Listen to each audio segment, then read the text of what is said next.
Welcome everyone to Blast from the Past. Today we're going to be doing a Blast from the Past of the Royal Rumble pay-per-view, and this one is going to be the Royal Rumble from 2009, the year Randy Orton won his first Royal Rumble. And you guys can suggest the next Blast, and I'm going to give you guys open freedom of mind to suggest the next Blast from the Past episode whenever you feel. I just think it's fair, since I want to give the fans, more interaction. If you guys want to see more Blast from the Past, comment down below which pay-per-view you want to see me review. So let's begin, shall we? The opening match was Jack Swagger. He took on Matt Hardy. This one was for the ECW Championship, a 10-minute match. I didn't really care for ECW back then, and I just thought it was pretty lame. So, yeah, that was a thing. And Jack Swagger would retain his ECW Championship. And, yeah, that's really all I can say there. I was never a fan of Jack Swagger, to be completely honest with all of you. Then we had Melina taking on Beth Phoenix for the WWE Women's Championship. I was a big fan of Melina back in the day. I'm not sure if anybody knew that, but I was a big fan of Melina back in the day. I loved Melina. She was very athletic, very talented, and she battled Beth Phoenix, who was someone I've never really been a fan of, even to this day. But, she was a trailblazer, so I'll give her some credit, and she's a Hall of Famer. But I really do love Melina. And Melina won the match, so I was a very happy fan this night, as Melina would defeat Beth Phoenix, becoming the new WWE Women's Champion. And this is back when WWE's treated their women's matches as filler. This was like a 5-minute match.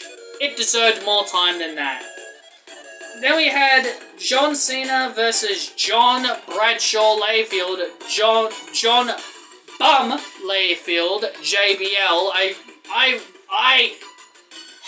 hated JBL. He was awful. I could not stand JBL. He had Shawn Michaels in his corner, telling him to help him win the world title, and then he would free him of his duties. So there was building a storyline between JBL and Shawn Michaels.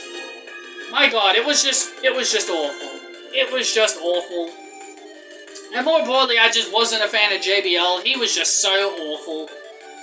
He was one of the longest reigning WWE champions for a reason, because he was such a good heel. But my God, man, he was just so good at his job as a heel that everybody hated him.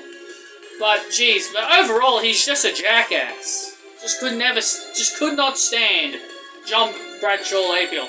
And God damn it, do not get me started on his commentary. He is one of the worst commentators you would ever listen to. He was so bad on commentary. I just could not stand listening to that man commentate. He was just so ingrained into my ears.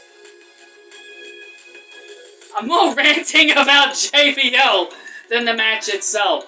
The match itself went for 15 minutes and 29 seconds. Not a very good match.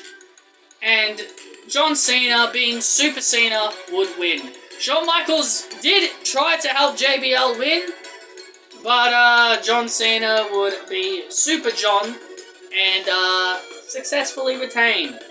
And this will lead down the road to JBL's storyline with Shawn Michaels. And then we get to Edge versus Jeff Hardy for the WWE Championship. Jeff Hardy was the champion at this point, living his dream, mind you. So, good for Jeff back then. This is when I didn't mind Jeff Hardy. But nowadays, just couldn't really care for him. But back then, really loved Jeff Hardy back then. But, Anyway, this was a no disqualification match. This was a very good matchup. And also, this was the year when I didn't mind Edge either, because, you know, he was actually in his prime. So I didn't mind Edge back then. Still hated him. Still never liked him. But this was during the time where I could actually enjoy Edge. Nowadays, I just don't enjoy him, period. And Edge would become the new WWE Champion due to a shocking heel turn by Matt Hardy. This was building a storyline between Matt and Jeff on who was causing Jeff Hardy a lot of issues, and it was revealed that Matt Hardy was causing all these issues for Jeff Hardy back then. And it was a really good storyline. And Jeff Hardy lost the WWE Championship because Matt Hardy cost him his dream of being WWE Champion. And then we get to the Royal Rumble match itself, the main event. It started with Rey Mysterio and John Morrison. I'm not going to go over the entire Royal Rumble. I think that would just take way too long. But the match itself was very good. People like Rey Mysterio, Triple H, Randy Orton, Chris Jericho, Ted DiBiase, Cody Rhodes, you know, lasted quite a long time. Undertaker lasted a long time as well. We had surprise returns like Rob Van Dam and Hacksaw Jim Duggan. And yeah, so that's really all I can really say about it. Brian Kendrick was eliminated in like 15 seconds in this one. So yeah, there's really nothing I can really say. There was a lot of people that lasted a good while in this. And these are the kind of Rumbles I enjoyed. Like, a lot of people lasted a good while. Like, a lot of people were given time in the match. But in the end, Randy Orton ends up winning this Royal Rumble. And, of course, you guys all know, since I'm a big Randy Orton guy, you know how happy I was on this very night. Randy Orton last eliminating Triple H to win the Royal Rumble. And this was during Randy's whole storyline, where he could have potentially gotten fired because he punted Vince McMahon in the skull. So he was kind of in this big feud with the McMahon family, with Triple H, Vince, Stephanie, Shane, etc. And Ted DiBiase and Cody Rhodes were with Randy at the time in Legacy. So overall, it was this big feud and big storyline, which was very good, which was a very good storyline. That's really, so yeah.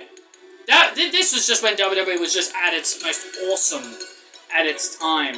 So, yeah, that's your Royal Rumble Blast in the Past, guys. This is a short video, not a lot to talk about, some big key points, but overall, this was a solid Royal Rumble pay-per-view.